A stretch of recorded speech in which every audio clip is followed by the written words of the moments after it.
Today I'm going to talk about one of my favorite barbell squat variations, the Zercher squat. The Zercher squat is an exceptional choice for many people who are interested in doing barbell squats. It takes away a lot of the safety and mobility concerns that can come up for back squat. Your body is going to reflexively engage core musculature all the way around the cylinder when doing a Zercher squat. So if, for instance, you have a tendency to either do butt wink or excessive anterior pelvic tilt beyond, there's the natural lordosis of the spine, and then there's excessive anterior pelvic tilt. If either butt wink or anterior tilt show up in your back squat range of motion, the Zercher squat is a great way to help you remedy that. Also, the barbell front squat variations demand a lot of shoulder, elbow, and thoracic mobility. The Zercher squat's going to be a little bit more accessible there. In most cases, the Zercher squat is the first barbell squat I teach my students after they have developed proficiency with the kettlebell squat, the kettlebell goblet squat. It's absolutely incredible. The one caveat that most people kind of rub at a little bit when they start learning this is the barbell is literally held in the crook of your elbow. That's not a very comfortable place for most people. It's not a place where we tend to have a lot of direct pressure. Outside of if we were doing a shopping spree and we got some bags there, think about that sensation. It's not necessarily comfortable if you aren't used to it. So a long sleeve t-shirt is a great choice when doing Zercher squats. What you should not do is wrap towels around the bar or anything around the bar that can cause the bar to rotate, can lead to an unsafe situation. Lack of efficient wedging with the barbell. Just don't wrap the bar with anything. Wear a long sleeve t-shirt. So when you approach the bar, you want to make sure that you have fully straight elbows. Right there. The bar is going to be somewhere around between your navel and your xiphoid process. Right around elbow height. Come up with fully straight arms, and then you're going to bend your arms around it, really wedge it in there. Basically, throughout the whole range of motion, you are in an isometric biceps curl.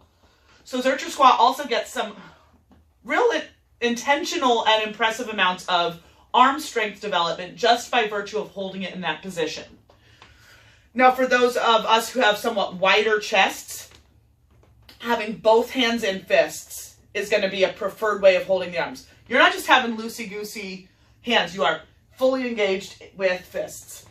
For those who might have narrower width chests, clenching both hands together in fists might be a more comfortable choice. Either one is an option as long as you are fully engaged.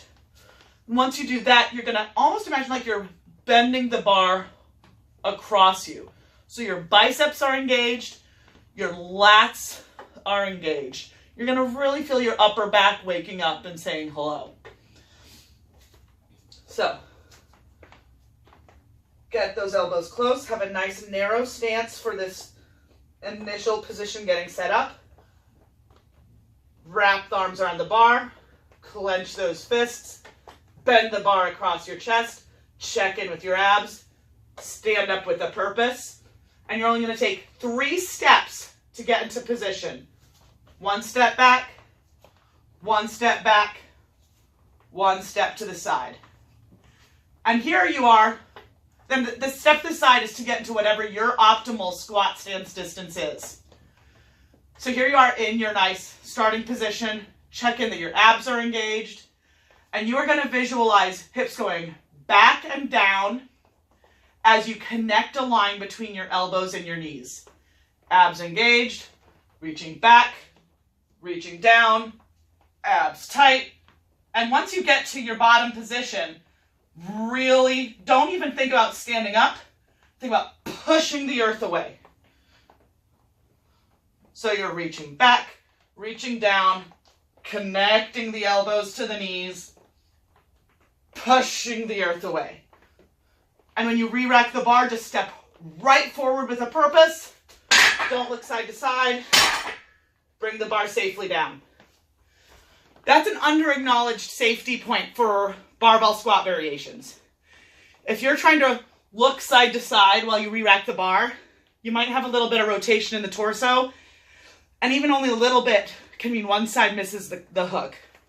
You don't want that. That's gonna put a real damper in the rest of your training session.